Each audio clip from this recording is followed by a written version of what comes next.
Wanna be in the video, honey? Sit like that. Hello, everybody. Okay, I'm doing it without you. Hello everybody, welcome to another video. Today I'm going to show you how to paint water with gouache. Since this is a YouTube tutorial, it's a rather quick video, but if you want a slower, more step-by-step guide on how to paint something with gouache, then consider buying my landscape course where I'm going to show you how to paint this landscape. Click the link in the description box to get to the course. Now without further ado, let's get started with the video.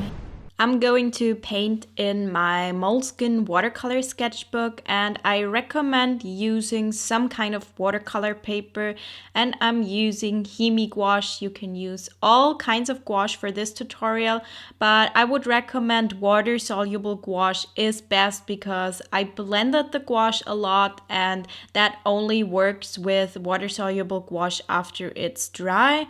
But you can also try it with acrylic paints or acrylic gouache, but then you have to rethink the tutorial a little bit. So here you can see I picked different types of blue and green as well as a white, and I started with the sky and mixed a very bright blue tone. You don't have to mix the exact same colors as I did, but I tried to show the mixing a little bit more than I usually do, so you can kind of get the idea what colors I mixed and how I mixed them. But it really doesn't matter if you have the exact same shades. The most important thing is that for the sky here, you start out with a very, very light color because the wave is gonna be slightly darker and we want that contrast. So don't go for a too dark of a color for the sky. And you can see here that I did this back and forth horizontal motion so that I would get some of those lines in the sky and that it would add a little bit of texture. And then I mixed this kind of mid-tone blue. It's a grayish tone, and you can see that it is slightly darker than the sky, and I did that after the sky had dried. So make sure that it's dry. You can use a hair dryer or a heating tool to speed up the process. And then I just started to kind of make up the shape of the wave and the water in the foreground. And I made sure that my lines would go in the same direction as the water. So especially if you're using more affordable gouache like I'm doing here, this will be important because you're gonna see every stroke, as you can see here with the darker parts. And so we wanna make sure that the strokes go in the right direction and don't just fill it in any direction, but really go in the direction of the water.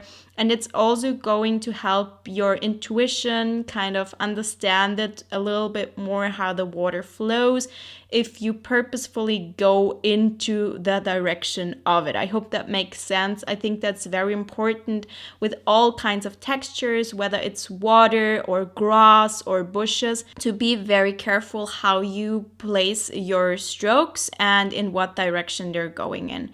So you can see that the wave is a little bit darker and the foreground is a little bit lighter, and I started to add the foamy bit that you can see that's a little bit brighter, and I added a little bit of green to the highlights. I thought that it added a little touch of something, made it more dynamic.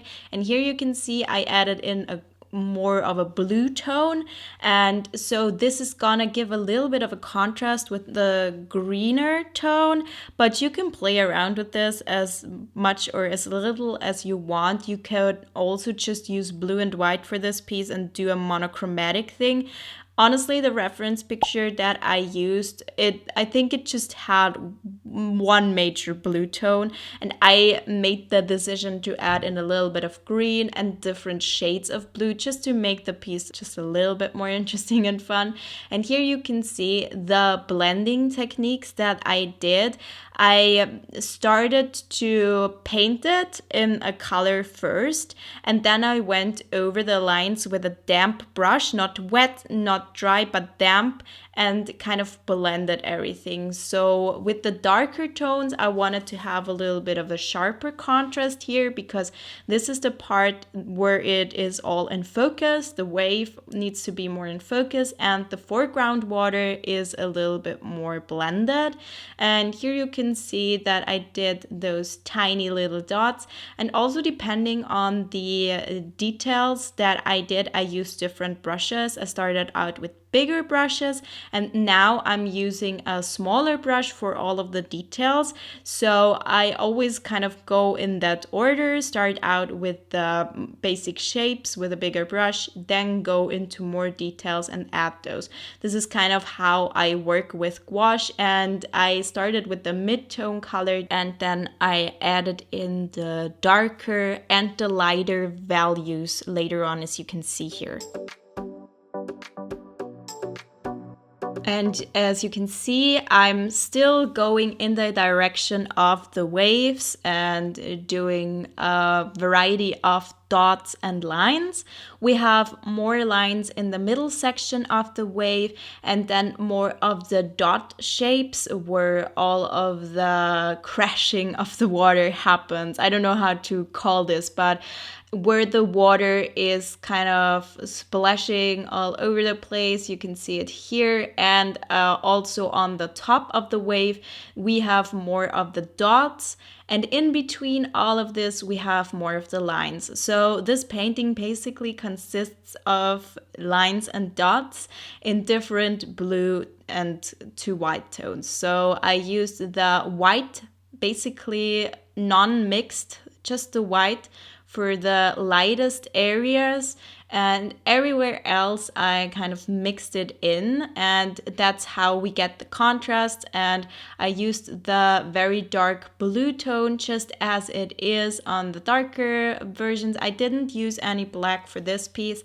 but if you don't have a darker blue tone, you can always mix in black. I know a lot of people say you're not supposed to use black, but I personally don't care. I use black and I use white in pretty much all of my pieces. Just here where I have this very dark blue tone already, I didn't need any black to mix it in.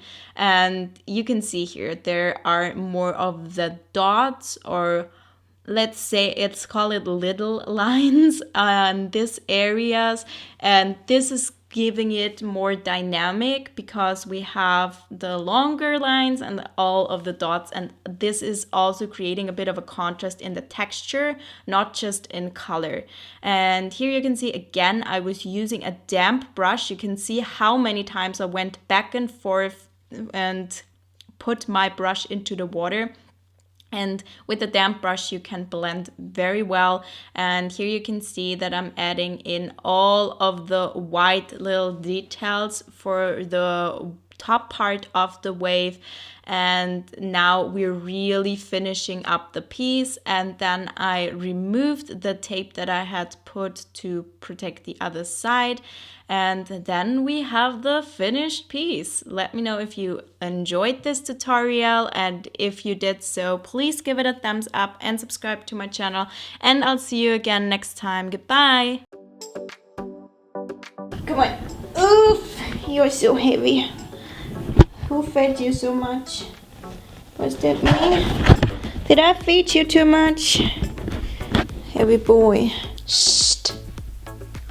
Be quiet over there. I'm trying to record an introduction to my video.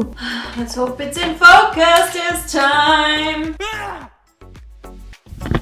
So that's it now.